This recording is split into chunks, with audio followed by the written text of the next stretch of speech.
Boa noite, iniciamos mais uma edição do Dimensão Total na TV.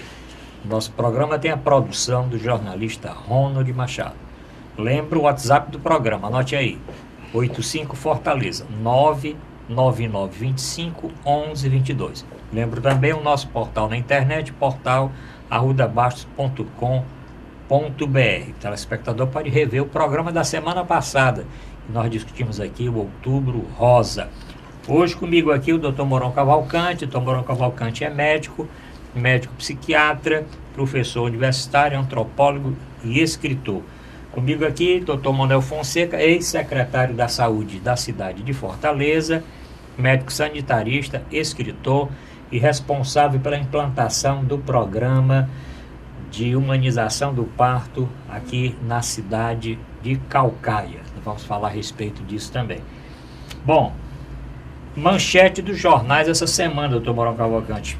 Ex-governador e atual senador Tasso Gereissati admite disputar governo do estado contra Camilo Santana. E agora? Anima. O que se pode dizer? É um pleito que parecia algo assim morno, moroso.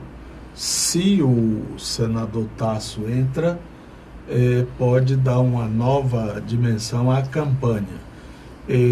Já pensou se houvesse também uma surpresa do outro lado, e do outro lado fosse Ciro Gomes? Sim. Aí nós íamos ter um duelo de titãs, né? Seria muito curioso, muito interessante. Mas há que ter candidatos para que possa haver disputa. E uma informação que a gente pode ter certeza é de que o senador Tasso só entra quando ele confere muito bem as pesquisas. Então, se ele está se anunciando, ou seus correligionários estão dizendo que ele poderá vir a ser candidato, é certeza de que algumas pesquisas devem estar indicando muitas chances para ele. Vamos aguardar os próximos passos, né? Doutor Manuel Fonseca, Tasso Gereissati admite disputar o governo do estado. Doutor Mourão Cavalcante diz que serve para animar e que se o Ciro fosse candidato também. E o Camilo Santana, como é que fica? Pois é, o Camilo deve ser o candidato, né, do PT, né? Ele é do Partido dos Trabalhadores, e da frente de esquerda, né? Se não aparecer outro candidato da esquerda, né? Mas o Tasso provavelmente está se cacifando para ser, talvez, candidato daqui a 4 anos a presidente da República. O PSDB está se destruindo nacionalmente, né? E o Tasso, com todas as suas idiosincrasias, ele é uma reserva ainda, você imagina, o Tasso é uma reserva para o PSDB que está, os caciques do PSDB, que é o presidente, que é o Aécio Neves,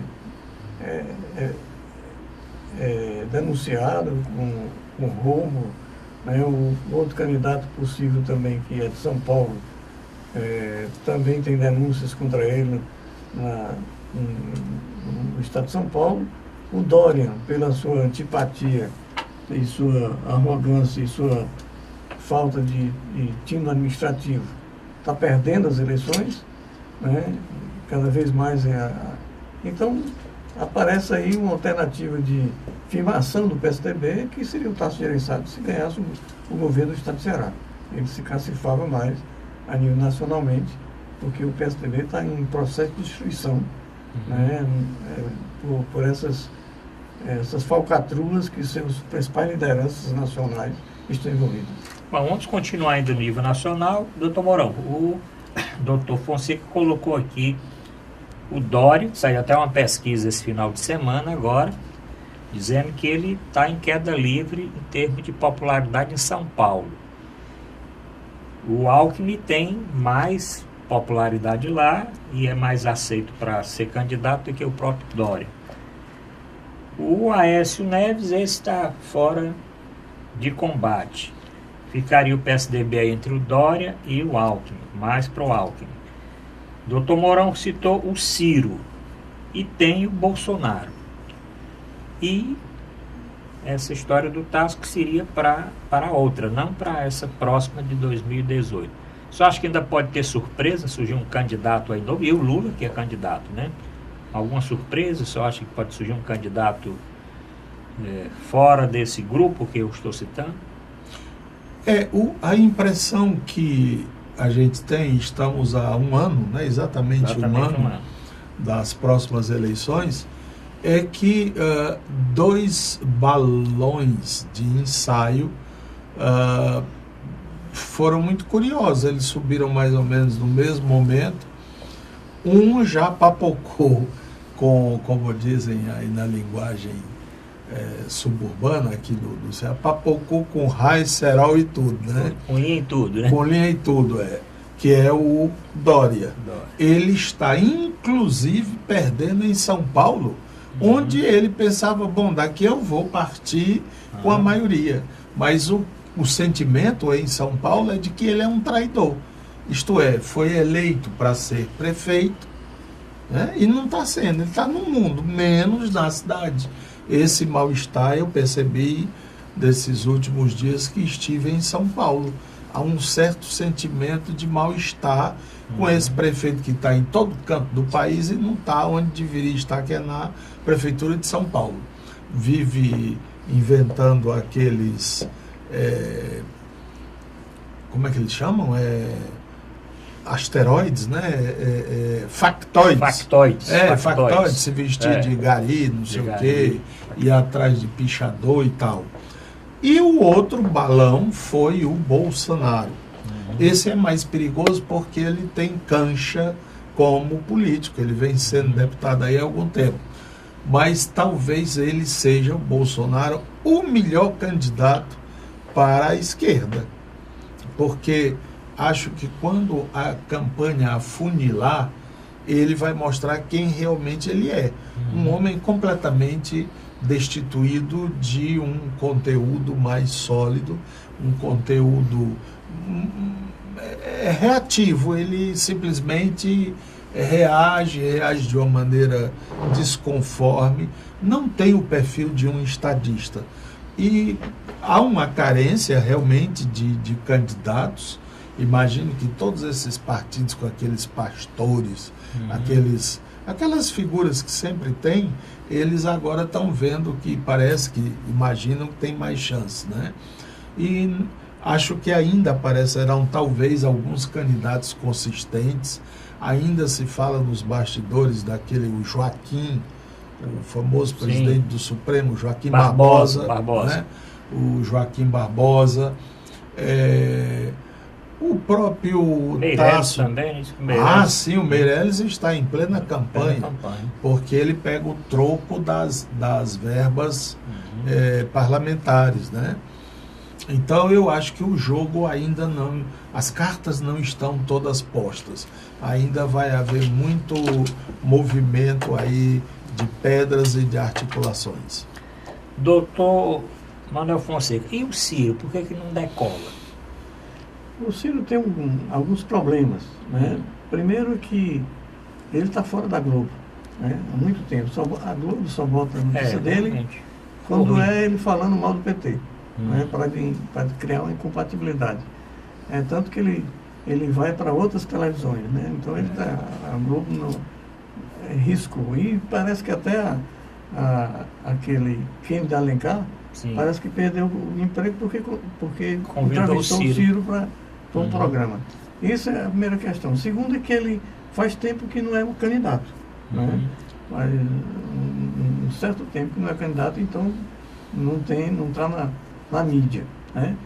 A terceira questão é que ele, às vezes, ele é meio contundente, né, nas colocações deles, que faz com que afaste alguns possíveis aliados pela forma como ele se presta, se coloca.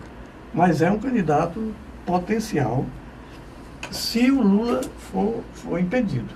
É claro que o Lula, sendo candidato, não tem quem tome do Lula. É muito difícil tomar do Lula, porque ele sai com um percentual alto em todas as pesquisas ele sai em primeiro lugar, Se o Lula for impedido, e aí, se o PT conseguir perdoar as provocações do Ciro, ele é um candidato forte. Né? Ele seria um candidato forte porque ele tem consistência. Né? Então, as coisas não estão ainda definidas. Vai depender muito do que vão fazer com o Lula. Né? Claro que o Lula está cada vez mais se afirmando na população. Aquela vinda dele ao Nordeste, né, cria uma certa constrangimento para a condenação dele, porque ele é um líder nacional e internacional. O Moro está sendo denunciado em vários fóruns internacionais como perseguidor do Lula, então as coisas não estão definidas. Se Lula for candidato, ele é um fortíssimo candidato. Se Lula não for candidato, aí vai aparecer o radar, pode ser que apareça o radar indicação do Lula, ou pode ser que as esquerdas se unem em torno do Ciro, que tem uma conversação entre PCdoB, PSB, PDT, né, e ele está conversando até com a Marina. Né, então poderia surgir uma alternativa, né, dessa possibilidade. O pior candidato, ou o melhor, como diz o Mourão, para ser contestado é o Bolsonaro, que é um fascista. É um fascista, é um homofóbico, defende o estupro, defende a tortura, né, que vai ser desmascarado no processo eleitoral. Né? Então, mas é um risco, porque a sociedade brasileira está muito intolerante. Vai pegar o povo das Forças Armadas, parte das Forças Armadas, e vai pegar essa classe média intolerante que, né, defende essas discriminações que existem na sociedade. Doutor Mourão, você falou aqui na Marina e vamos no Ciro, né? O que você acha aí? Mais esses dois personagens aí. Acho que a Marina já passou o tempo dela, né? Uma expressão em francês, déjà vu. Quer dizer, já conhecemos esse cinema, né? E lamento muito o que acontece com o Ciro. O Ciro hoje poderia ser a grande opção deste país, mas eu não diria que é radicalidade ou intransigência. Esse é o modo de ser, não é?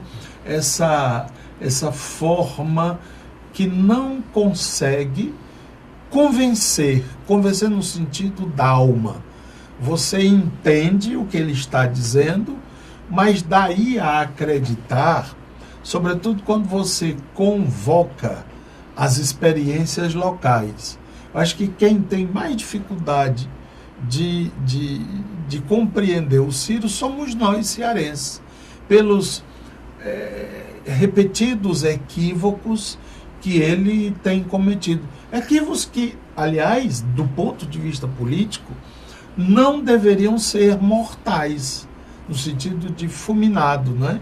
Porque sempre que necessário, ele não tem tido um discurso de direita, um discurso fascistoide, mas as práticas são. Aquele vídeo, vamos, que tem no YouTube, né? Que ele chega lá na casa do irmão e manda o pessoal que estava protestando lá, vamos caminhando, bora, vagabundos, bora, seus filhos desta e daquela. Claro que não é por uma atitude dessa que você vai julgar um homem público, mas isso conta. Foi numa dessas que ele perdeu grandes chances na eleição, né? A minha mulher, ela já está fazendo muito por mim, ela me recebe na cama, um negócio assim. Fora outras coisas, né? Que ele já disse até com nós médicos, né? Médico como sal, né? Anda de branco, é muito barato e tem em qualquer esquina ou qualquer mercearia. Depois ele até negou, né? Mas ficou... não sei, quer dizer... Bom, aí, mas que ele é 1000 vezes melhor do que a Marina, A Marina ela não aguenta 3 meses de sulavanco lá no Planalto, né? Agora, essas pesquisas estão dizendo uma coisa que, se eu fosse de direita, eu ficava muito preocupado.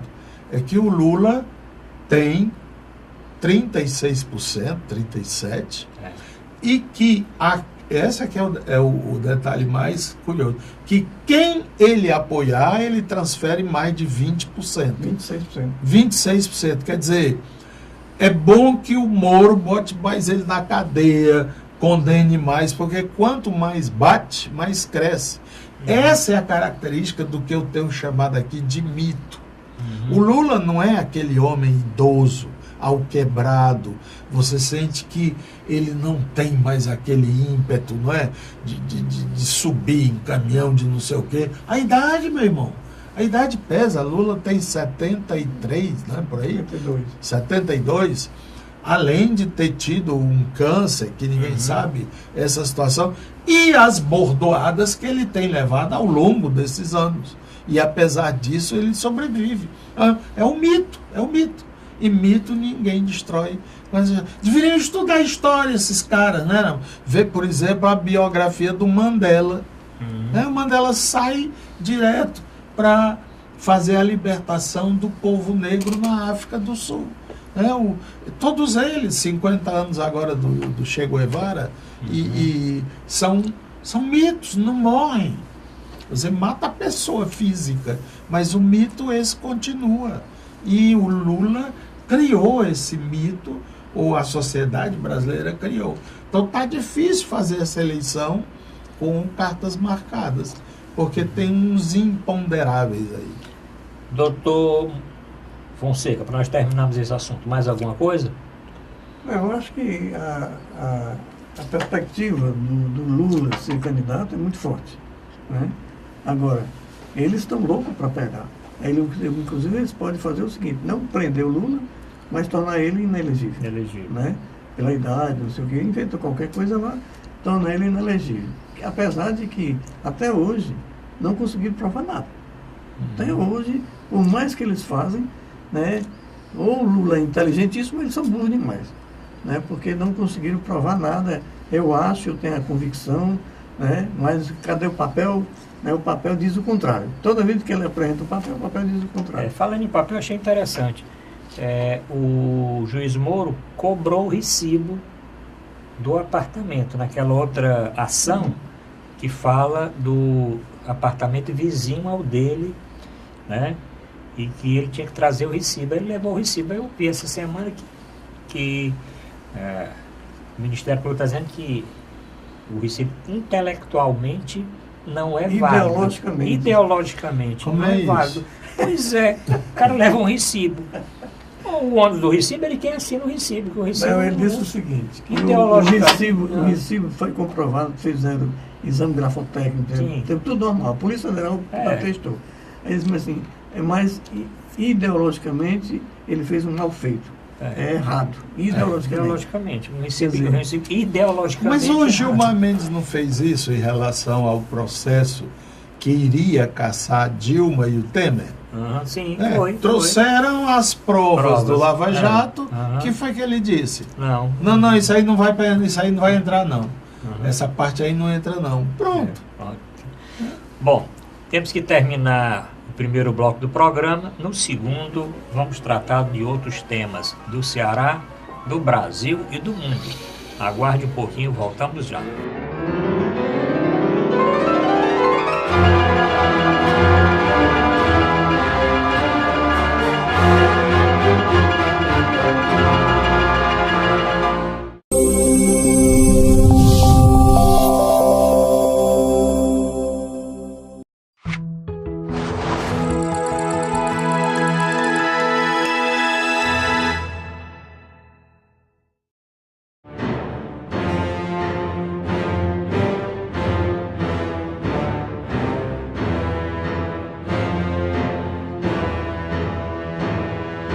Voltamos a apresentar a Dimensão Total na TV. Nosso programa tem a produção do jornalista Ronald Machado. Lembro mais uma vez o WhatsApp do programa, 85 Fortaleza 999251122. E o nosso portal na internet, portal@arrudabaixo.com.br. O telespectador pode rever qualquer um dos programas anteriores. Dr. Manuel Fonseca, vamos trazer o tema, o senhor falou de intolerância. Nós tivemos agora, na semana passada, o suicídio daquele reitor da Universidade Federal de Santa Catarina.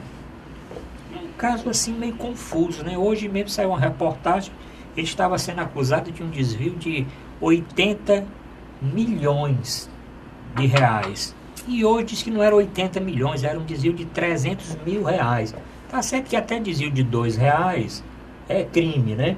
Tá certo? Mas não era 80 milhões de reais.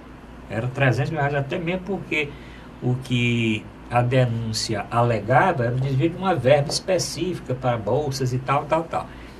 Mas o homem foi preso, algemado pelos pés e pelas mãos, passou pelo teste, aquele teste famoso da sua época, não sei se era da sua época, que dizia até da goma. Não tinha esse teste antigamente? A turma disse que tinha. Pois é.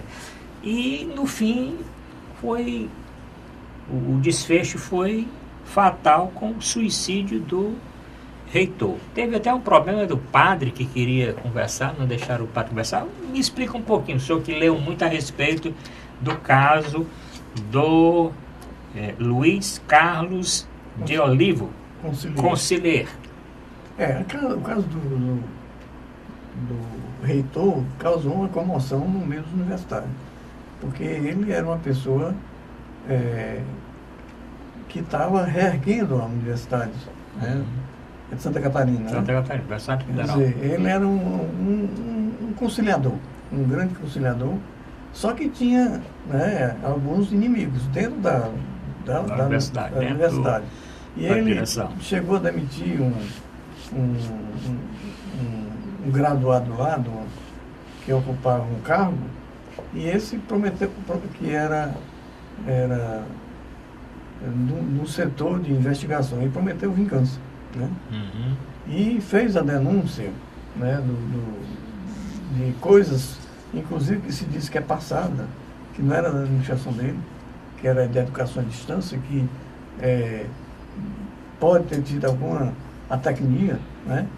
Só que, como fez a denúncia, a Polícia Federal e a juíza, né, aceitou de pronto, e a Globo local e fez o espalhafato com o juiz, era um grande corrupto, de 80 milhões de reais, né?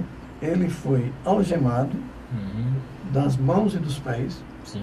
Parece que foram 80 policiais do Brasil inteiro para prender um reitor. Né? Foi para um presídio de segurança máxima, tiraram toda a roupa dele, um reitor, né? Um senhor já de certa idade. Tiraram toda a roupa dele, inclusive fizeram exame no ânus do reitor para ver se tinha não sei o quê. É só para humilhar mesmo. É uma humilhação pura. Porque não tinha denúncia de droga. Geralmente faz esse tipo de denúncia quando tem traficante, etc. Ele foi tratado como um traficante, o reitor. E, inclusive, foi proibido de entrar na universidade, mesmo que depois foi solto, foi proibido de entrar na universidade. E quando estava preso, agora alguns padres estão revelando que ele foi proibido de receber assistência religiosa, né? Que parece que isso é previsto na Constituição, se a pessoa tem esse desejo. Então, o reitor, diante dessa situação, eu considero que ele tomou um pouco um certo ato heróico, porque ele procurou um momento no shopping, nos principais shoppings de Santa Catarina, num momento que tinha muita gente, e se lançou, né, numa certa altura, né, e chegou a falecer. Então, o que está acontecendo é que existe quase que um aparato policial judiciário que está acima da lei, né? Porque ele não tinha nem sido chamado para prestar depoimento, foi logo preso. Foi preso. Né? Foi condução coercitiva para local de segurança máxima, com todas as arbitrariedades que possam ser feitas contra uma pessoa humana, né? Qualquer pessoa humana, né? Então, isso causou um clima. Inclusive, o reitor daqui, do Henri, fez uma nota muito firme, muito solidária, né? E vários reitores do Brasil inteiro, porque disse que isso era uma pessoa conciliadora, uma pessoa que estava querendo reerguer a universidade, né? E que pode ter cometido alguma tecnia, mas principalmente são as brigas internas dentro da universidade que algum, né, insatisfeito denunciou o reitor, E a juíza, né, eu considero que a juíza é o responsável um pouco indireto pela morte dele, e o aparato policial pela forma agressiva, violenta, né, desrespeitosa com que trataram o reitor. Doutor Manuel Cavalcante, esse caso aí do reitor Luiz Carlos Conselheiro de Oliva, lá de Santa Catarina. É lastimável sobre todos os aspectos, né? Quando uma sociedade cria um sistema judicial, é porque ela quer evitar a agressão à verdade. Ela quer evitar que situações contraditórias se resolvam de forma brutal. E quando um professor universitário, com a delegação de sua comunidade, é eleito, porque ainda conseguimos preservar isso na universidade pública, não é? Que o reitor seja alguém de seus quadros. Quer dizer, só pode ser reitor quem é professor. 2, este professor deve ser escolhido pelos seus pares. Então ele tinha uma legitimidade, a legitimidade de sua comunidade. É exposto a uma violência desse tipo, isso vem revelar que esse aparato judicial está extrapolando o papel que a sociedade lhe atribui. É o mínimo que se pode dizer. Essa juíza, porque, em princípio, a polícia só funciona quando é mandada. A polícia não toma iniciativa por ela mesma de ir buscar alguém em casa e levar. Tem uma ordem judicial. Então essa juíza deu esta ordem. Agora, ela sabe qual foi o trâmite, como é que essa polícia agiu e por que agiu dessa forma. 2, será que este é o único ato que desta forma está acontecendo neste país? Eu recordo, não posso esquecer, o que fizeram com o próprio Lula. O Lula estava em casa e foi conduzido coercitivamente, não foi? Foi. E ele ia ali, naquela circunstância ali, é bom que a gente saiba, ele foi levado ao aeroporto de Guarulhos, São Paulo, para ser conduzido a Curitiba, onde ele ia ser preso. Aí houve alguma força, alguma ordem superior que estancou em Guarulhos. Estancou em Guarulhos. E eles não tiveram coragem de fazer o resto do percurso. Mas a ordem de quem? Era levar o homem na marra. Foi sustado, ainda bem. Mas no caso do nosso reitor de Santa Catarina, que é uma das universidades modelo deste país, inclusive, por exemplo, a sua área de direito é tida como a melhor do país, sabiam? A parte de ciências jurídicas. E ele é um professor de carreira, ele teve militância estudantil, sobretudo ligada à igreja progressista. Depois ele se desligou mais dos movimentos e começou uma carreira acadêmica e, de repente, o homem já, no final da sua carreira, é submetido a essa excrescência. Nós não queremos justiça desse tipo nesse país. Os que querem instrumentalizar, é isso que a gente vive dizendo aqui, instrumentalizar a justiça, né, para fazer esse tipo de coisa. Isso aí não foi o motivo de, na Constituição, ter desses três poderes. E a arrogância, a petulância continua.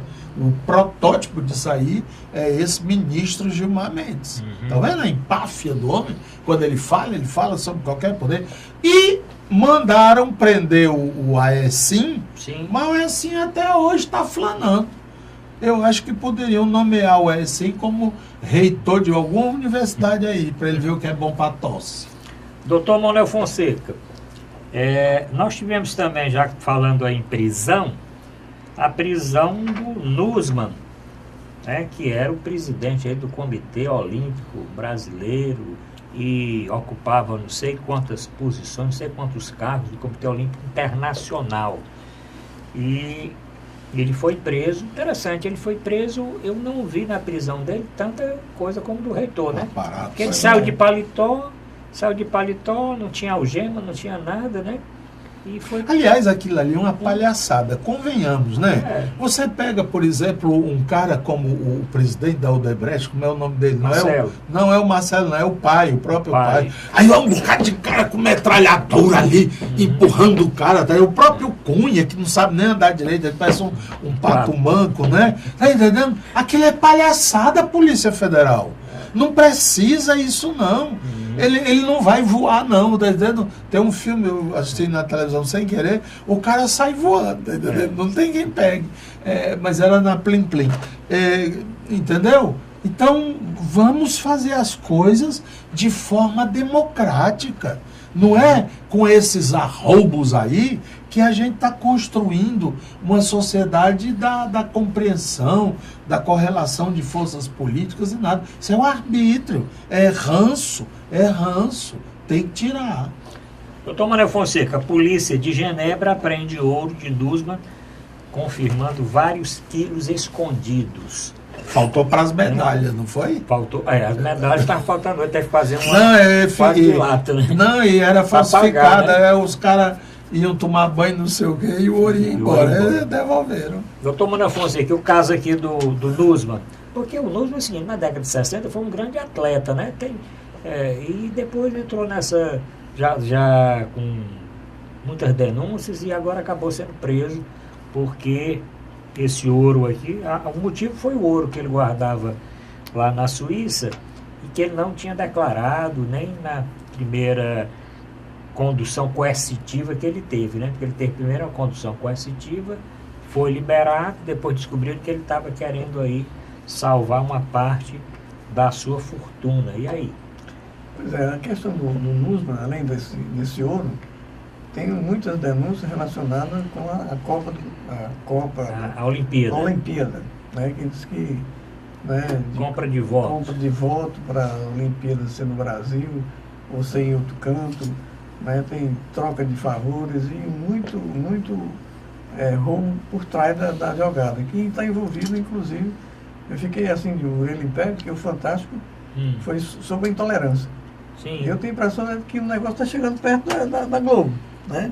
Porque o Nussmann era muito ligado a eles, né? O Nussmann era ligado à Rede Globo, né? Então, acho que as coisas estão começando...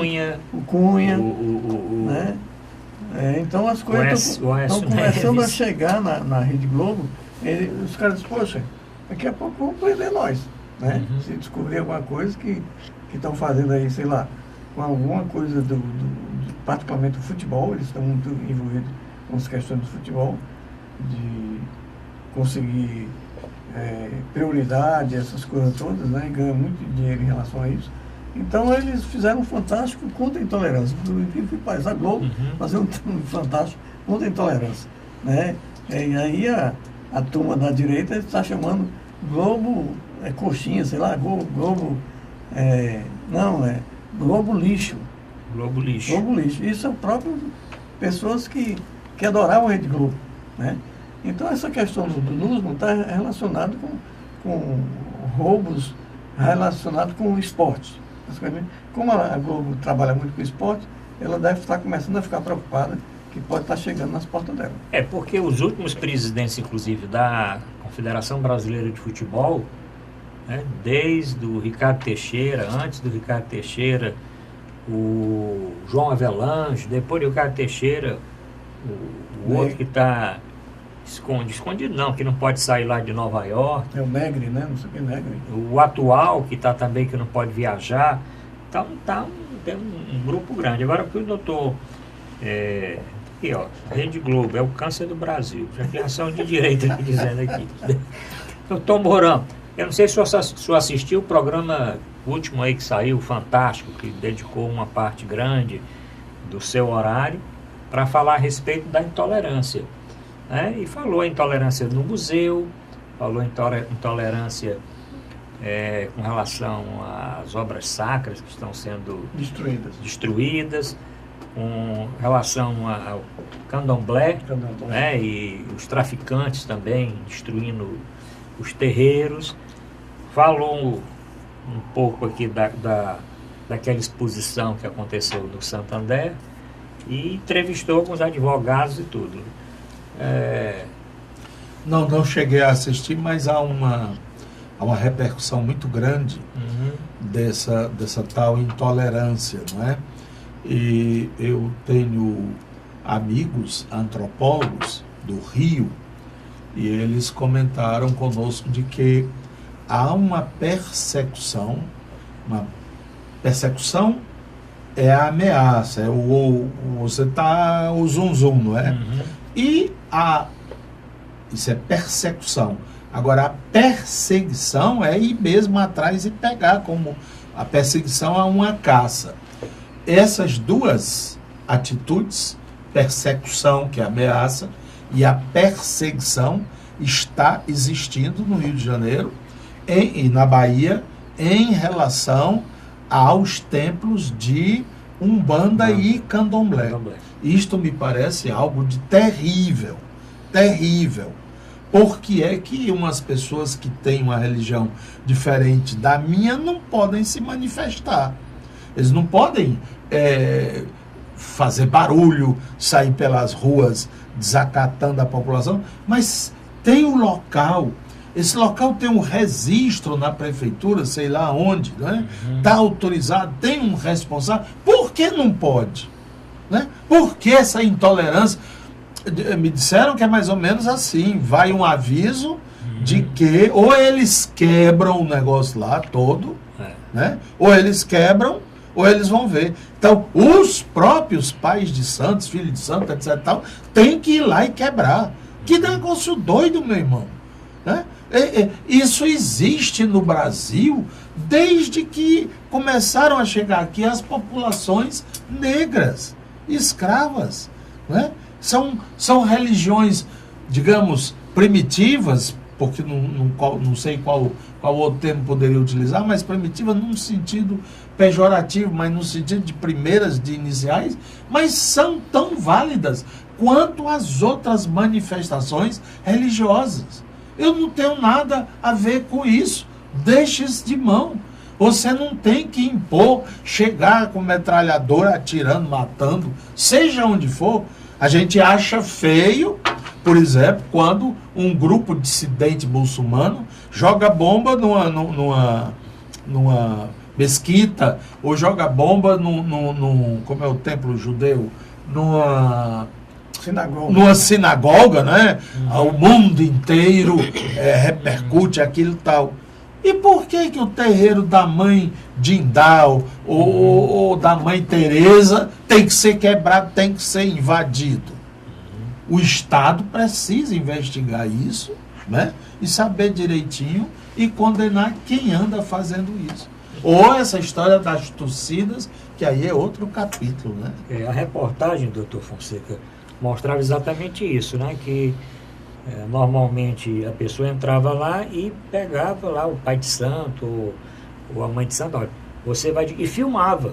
Passou inclusive a trechos dessa filmagem, mas ó, destrói aí as guias, destrói a imagem de não sei o quê, destrua isso, senão nós vamos aí, e o cara assim, poucos metros, quem usa né? a imagem é a Umbanda, né? Porque o Candomblé...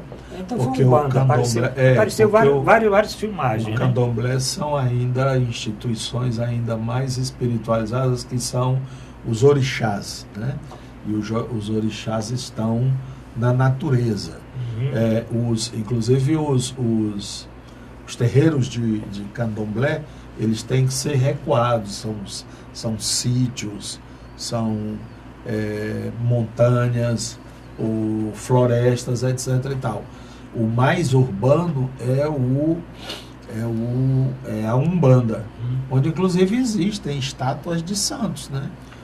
Eles foram lá também. São Vicente, são Sebastião. São Sebastião, Santa Bárbara. E eu já vi em terreiros de Umbanda, o Papa João Paulo II, Padre Cícero, né, São José, que é uma manifestação religiosa mais sincrética. Cada um faz suas coisas respeitando o coletivo. Qual é o problema? Doutor Manuel Fonseca, para nós terminarmos esse bloco, o Vicente já está querendo que a gente encerre. Essa intolerância religiosa está começando a repercutir em outras áreas, né? É claro que essa da Umbanda foi mais os fundamentalistas cristãos, mas aqui no Ceará, em Umari, né, também uma evangélica pegou um paralelepípedo e quebrou todas as estátuas na igreja local, né? Quebrou a via sacra toda e estátuas que tinham mais de 80, 100 anos, não sei o quê, quebrou todas. Então, isso a Igreja Católica está começando a também ser atacada. Então, não só as religiões primevas estão sendo atacadas, mas até a própria Igreja Católica teve esse caso aqui no Ceará, né? Então, está uma intolerância geral contra a religião e agora contra a arte, que é uma coisa que nós vamos ter que discutir, né, talvez no próximo bloco, a questão dessa perseguição em relação à arte no Brasil. Bom, vamos fazer agora o segundo intervalo, voltamos já para discutir esse assunto aí da perseguição às artes e tratar também do último boletim da Secretaria de Saúde do Estado, que coloca um número assustador. 117 pessoas faleceram no Ceará até semana passada de febre chikungunya. Vamos comentar esse assunto no próximo bloco.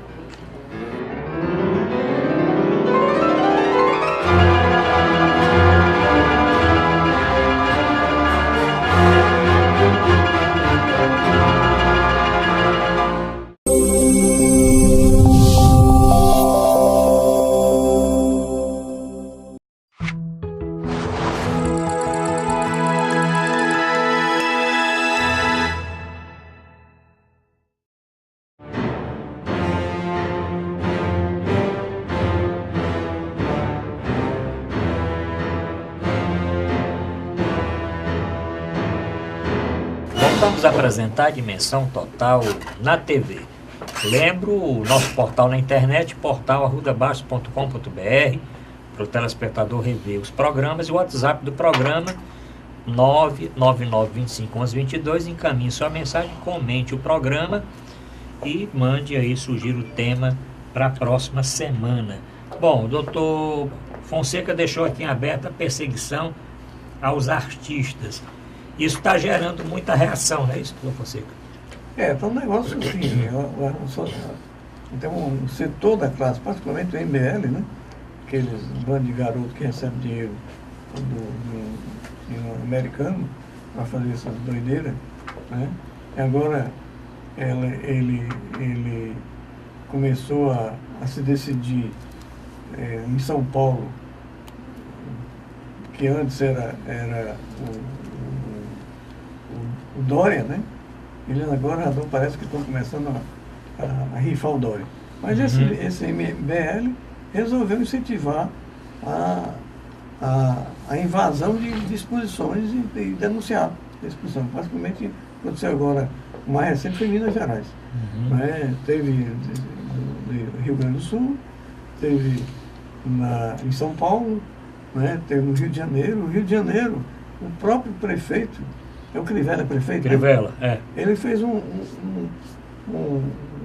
vídeo, né, para não aceitar a exposição que aconteceu no Rio Grande do Sul e que o Santander acolheu.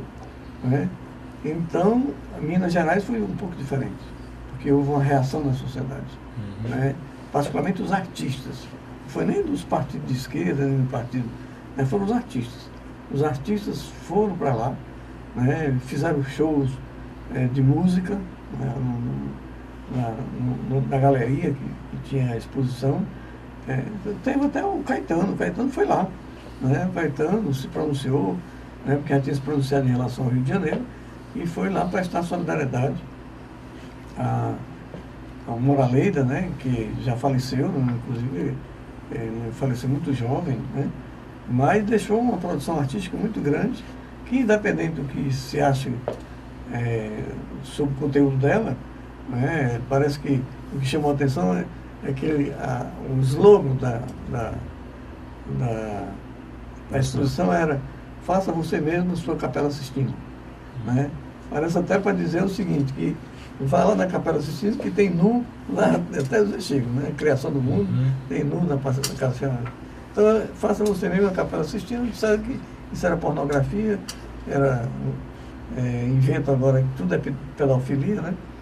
Então, houve uma reação significativa da população. Teve um deputado, João Leite, né, que incentivou a proibição, foi escanteado. Então a população está reagindo, e que tem que fazer sim, porque senão nós entramos no fascismo, né? Que quando você começa a impedir que os artistas, que a arte, né, seja exposta, né, para quem queira ver, não é nem assim, para quem queira ver. Quem vai para o museu é porque quer ver aquilo ali, né? Não é obrigado, nem coisa nenhuma. Então, quando a arte começa a ser perseguida, é um sinal gravíssimo de que a sociedade está muito doente, né? Que são manifestações fascistas que começam a perseguir os artistas e outros setores da população. Doutor Mourão Cavalcante, Caetano Veloso e Fernanda Montenegro participam de campanha contra censura e difamação. Todo dia está surgindo aí, né? Quiseram proibir também uma peça que tinha uma transexual que ia encenar Jesus e outras coisas mais. O que é que o senhor acha desse momento atual? Nós discutimos isso no programa anterior, quando do caso do Rio Grande do Sul, mas o exemplo do Rio Grande do Sul passou para São Paulo, São Paulo passou para o Rio, do Rio passou para Minas está chegando em tudo que é lugar. Contagia, né? Como que autoriza, permite que outros reproduzam e façam. De minha parte, eu acho que não é este o caminho, né? Nem de radicalidade de um lado, nem de outro. Realmente há uma diferença que é muito sutil entre o que seria a arte e o pornográfico, não é? E muitas vezes uma coisa é confundida com a outra. Mas daí a entrar num teatro e quebrar tudo e sair atirando ou jogando tinta, sei lá o que, nos atores, nos diretores e no próprio público que está assistindo, isto é uma aberração, né? Nós estamos voltando à barbárie. Não é possível. Se tem aquele espetáculo, se tem aquela demonstração, aquela exposição, vai quem quer. Por exemplo, agora, nesse momento, está com menos de um mês, eu estive em São Paulo, no MASP, é o Museu de Arte de São Paulo. Provavelmente é o museu de mais destaque na cidade de São Paulo, né? Pela fama, e tudo mais. Tinha uma exposição de um famoso pintor francês, Toulouse-Lautrec, e dentre a temática principal do Toulouse-Lautrec, sabe o que é? São o que a gente chama de cabarés, né? Aquelas madames, aquelas garotas de programa, enfim, aquele mundo, né? Não diria da orgia, mas aquele mundo que um amigo francês chamava de bas-fond, baixo fundo, quer dizer, mais escondido, e temos que também contextualizar. Quando é que ele pinta isso? Ele pinta isso no final do século retrasado. Portanto, e há dentre essas pinturas uma delas que são duas moças num leito, né? Num leito como um casal de mulheres. E daí? Foi o que ele viu, foi o que ele pintou. E vocês nunca viram por acaso isso? E só vai ser pecaminoso se está sendo colocado no museu? Sabe? O cara está se assustando com o próprio espelho. Ó. Esses que fazem isso estão tomando essas obras por espelho. É o que eles veem. Porque no segundo andar do MASP tinha a fotografia, um fotógrafo, não recordo o nome dele agora, vou já dizer, que é famoso aqui no Brasil. Ele pegou um determinado momento, ele viveu uns 6 meses ou 1 ano no Pelourinho, na Bahia. Que o Pelourinho depois passou por uma enorme reforma, pintura e tal.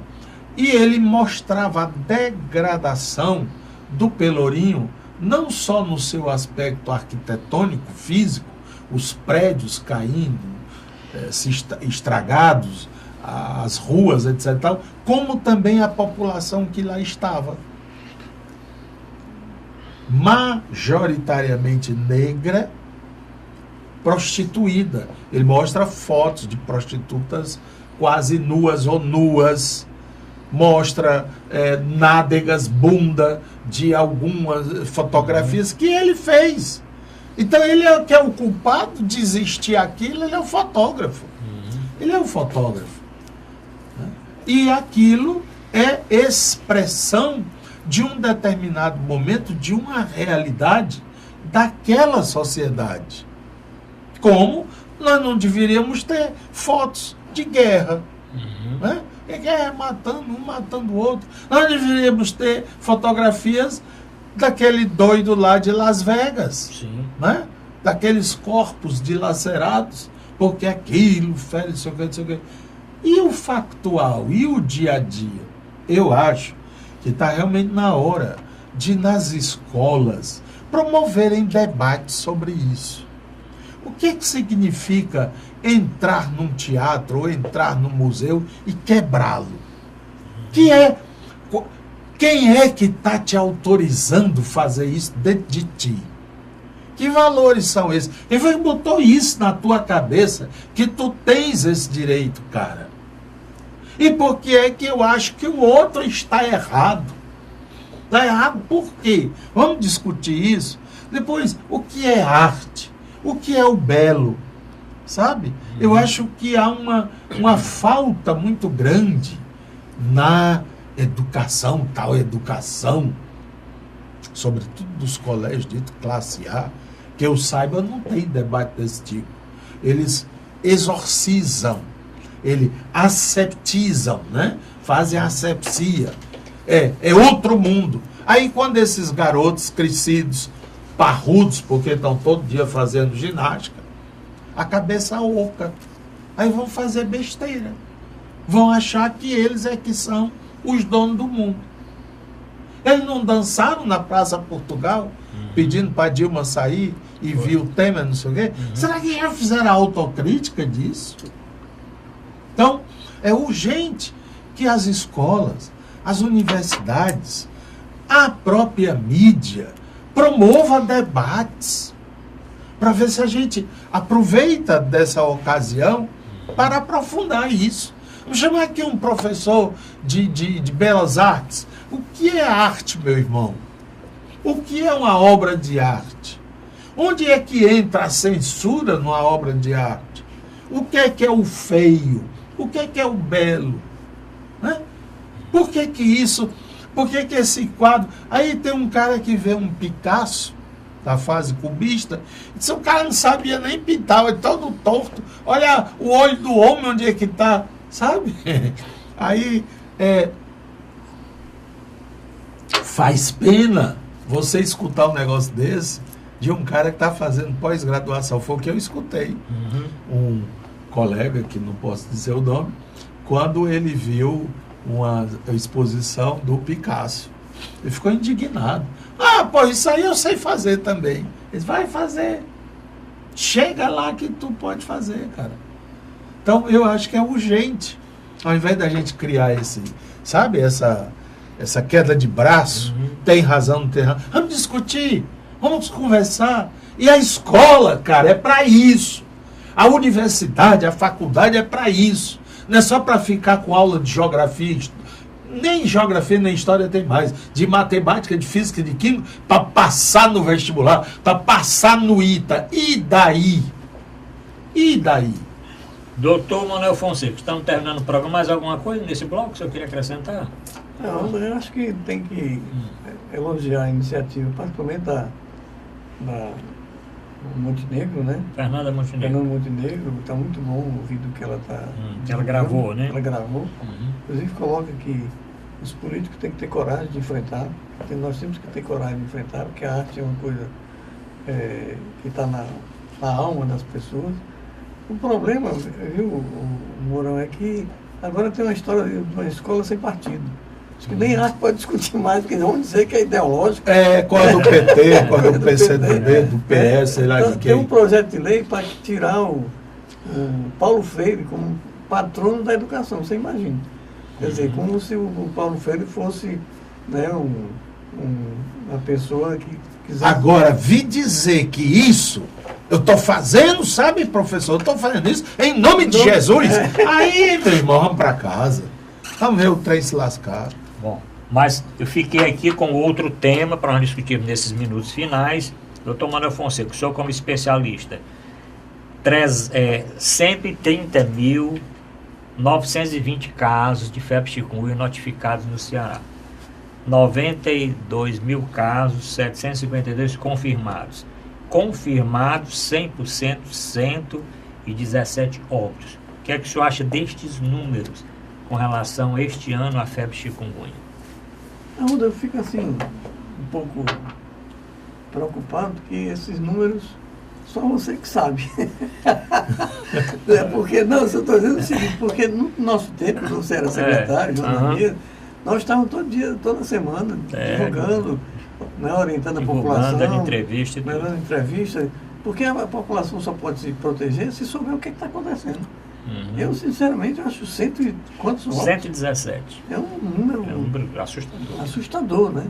O dengue hemorrágico naquele tempo, quando chegava a 30, a gente ficava desesperado. Né? Então, nós tínhamos a divulgação desses números, a análise desses números, está sendo um negócio muito complicado, porque a população... Eu nem sabia que estava havendo tantos casos e tantos óbitos, né? E é porque eu sou da área. Né? Porque não tem mais repercussão nenhuma. Existe uma certa proteção, não sei como, que as coisas não se explicitam para que a população, ao saber, possa realmente se proteger mais. Doutor Mauro Cavalcante, nessa reta final, esses números que eu dei agora. É mais ou menos o que nós já havíamos comentado aqui muito tempo atrás, né? Comecinho, quando que óbito.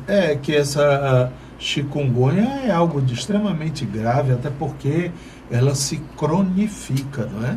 Eu conheço diversos casos de pessoas que tiveram, o início foi realmente violento, com febre, com prostração, e que a pessoa depois começou a tomar um corticoide, parece que é a única medicação que eles têm usado para isso, né? Para diminuir a inflamação e, portanto, diminuir a dor, porque a inflamação é nas articulações. Então, você usando o corticoide, como que você bloqueia aquela inflamação e aí a pessoa volta a andar, fica legal e tudo, mas 2, 3 semanas depois ele tem outra crise violenta e isso vai se cronificando. Tem gente aí que já tem 2, 3 anos que tem essas prostrações repetitivas. Não há nenhuma orientação, não há nenhuma, sabe? Por exemplo, isso são dados da Secretaria de Saúde do Estado. Sim. O município nem... Aqui não tem chikungunya, Fortaleza não tem. A prefeitura está dizendo, o prefeito está informando que não tem. Que o último mosquito ele acabou de matar no tapa. Porque não divulga. É blindado o negócio. Está tendo alguns casos, mas estamos tomando as providências. Logo mais na próxima semana, tudo estará resolvido. Aí todo mundo se cala, aguardando as providências que não acontecem. Portanto, aí só tem um jeito, é você andar agora coberto como nós estamos aqui, de paletó, tá entendendo? Manga comprida, meia, sapato, bota, calça comprida, isso o tempo todo. E, se possível, arranjar um boné, né? Boné Uma como boina. esse. Mas só para os que são carecas, porque o couro cabeludo dificulta, né, o inseto, e ele não vem molestar nessa área. Mas é lastimável e está tudo sob controle, está tudo certo. Daqui para a próxima semana estará resolvido. Bom, o tempo já terminou. Doutor Fonseca, mais alguma coisa? Não. Vai ficar para próximo programa. Doutor Mourão também não. Boa noite. Agradecendo aí o doutor Mourão, o doutor Manuel Fonseca e principalmente a audiência do nosso telespectador. Agradeço mais uma vez as mensagens que recebi falando do nosso programa especial que nós tratamos da prevenção do câncer de mama, e eu autorizo, a TV Mais autoriza, que o nosso programa que está no YouTube possa ser compartilhado e divulgado em todos os recantos agora neste mês de Outubro Rosa. Obrigado a todos, voltamos na próxima semana.